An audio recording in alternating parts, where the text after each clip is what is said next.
بسم اللہ الرحمن الرحیم۔ پورے ہفتے کے گناہوں کا کفارہ۔ رسول اللہ صلی اللہ علیہ وآلہ وسلم نے فرمایا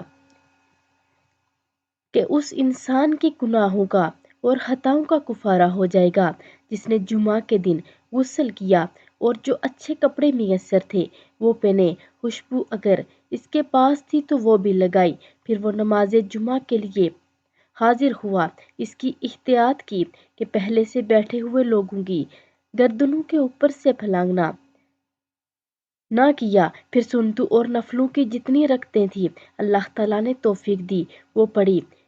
پھر جب امام خطبہ دینے کے لیے آیا تو ادب اور خاموشی کے ساتھ اس کی طرف متوجہ ہو کر خطبہ سنا یہاں تک کہ نماز پڑھ کر فارغ ہوا تو اس بندے کی نماز اس جمعہ اور اس سے پہلے والے جمعہ کے درمیان کے گناہوں اور خطاؤں کے لیے کفارہ ہو جائے گی۔ تو آپ سب بھی اس پر عمل کریں اور ویڈیو کو آگے لازمی شیئر کریں۔ جزاک اللہ خیر۔